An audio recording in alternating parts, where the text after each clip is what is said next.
எங்கள் அம்மா பண்ணுற இந்த நாட்டுக்கோழி சிக்கன் பிரியாணிக்கு ஒரு தனி ஃபேன் பேஸே இருக்குங்க. எங்கள் ஃபேமிலி மொத்தமே எங்கள் அம்மாவோட பிரியாணிக்கு அடிமை. அவ்வளோ டேஸ்ட்டாக இருக்கும். நல்லா பொழு பொழுன்னு இந்த சிக்கன்லாம் பாருங்களேன், அவ்வளோ சாஃப்டாக வெந்து ரொம்ப சூப்பராக இருக்கும். இந்த தோசைக்கல் மேலே வச்சு அதெல்லாம் காம்ப்ளிகேட்டட் ப்ராசஸ் எதுவுமே இல்லைங்க. குக்கரில் தான் பண்ணுவாங்க. அவ்வளோ ஈஸியாக தம்மாக பண்ணி முடிச்சிருவாங்க. இது பண்ணுறக்கு ஒரு 25 பூண்டு இந்த மாதிரி இந்த சைஸில் எடுத்து அதை போட்டுக்கோங்க மிக்ஸி ஜாரில்.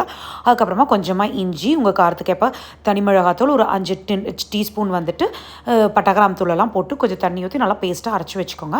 இப்போ ஒரு குக்கரில் கொஞ்சமாக எண்ணெய், அது நல்லா காஞ்சதுக்கப்புறமா இந்த பிரியாணி ஹோல் ஸ்பைசஸ் எல்லாமே போட்டுட்டு அது நல்லா வதங்கினதுக்கப்புறமா ஒரு பெரிய கை நம்ப வந்துட்டு புதினாவும் கொத்தமல்லி தலையும் கலந்தே போட்டுருவாங்க. அதுவும் நல்லா வதங்கினதுக்கப்புறமா ஒரு பெரிய 2 பல்லாரி அதையும் சாப் பண்ணி வச்சு அதுவும் வதங்கினதுக்கப்புறமா ஒரு 2 பெரிய தக்காளி அதுவும் நல்லா வதங்கினதுக்கப்புறமா நம்ம அந்த இஞ்சி பூண்டு பேஸ்ட் இருக்கு இல்லைங்களா, அதையும் போட்டு அது நல்லா எண்ணெய் பிரிஞ்சதுக்கப்புறமா இப்போ நம்ம தண்ணி, சிக்கனு, அரிசி, அதோட உப்பெல்லாம் போடுவாங்க. இதில் இந்த சிக்கனை எப்படி ஆட் பண்ணுவாங்கன்னா, தனியாக ஒரு குக்கர்லிங்க சிக்கனை போட்டுட்டு அதுக்கு தேவையான அளவு தண்ணி, பட்டை தூள் கொஞ்சம், அதுக்கப்புறமா லைட்டாக வந்துட்டு தனி மிளகாத்தூள், அதுக்கப்புறம் கூட கொஞ்சம் உப்பு போட்டு உங்கள் சிக்கன் எவ்வளோ நேரம் வந்துட்டு விசில் விடணுமோ அவ்வளோ விசில் விட்டுட்டு எடுத்துகிட்டு அந்த சிக்கனை தான் வந்துட்டு நீங்கள் இதுக்குள்ளே போடணும். ஏன்னா இது நம்ம தம்மில் பண்ணுறோம் இல்லைங்களா, அதனால்.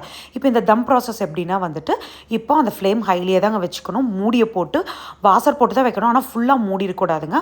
அப்பப்போ எடுத்து இந்த மாதிரி கிளறி விட்டுட்டு ஒரு 85% வந்துட்டு தண்ணி நல்லா வற்றுனதுக்கப்புறமா அடுப்பை நல்லா சிம்மில் வச்சுட்டு அந்த குக்கரில் அந்த வாசரோடு போட்டு அந்த மூடி போட்டுட்டு கூட விசிலும் போட்டு, விசிலெல்லாம் விட எதுவும் தேவையில்லைங்க, ஒரு 5 மினிட்ஸ் கழிச்சுட்டு நம்ம குக்கரை ஓப்பன் பண்ணிக்கலாம்.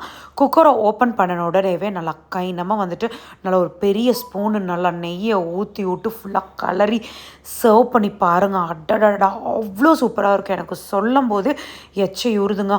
அவ்வளோ டேஸ்ட்டாக இருக்கும். கண்டிப்பாக ட்ரை பண்ணி பார்த்து எப்படி இருந்துச்சுன்னு கமெண்ட் பண்ணுங்கள். இந்த வீடியோ பிடிச்சிருந்துச்சின்னா பசு வ்ளாக்ஸ்க்கு சப்ஸ்கிரைப் பண்ணிக்கோங்க. தேங்க்யூ.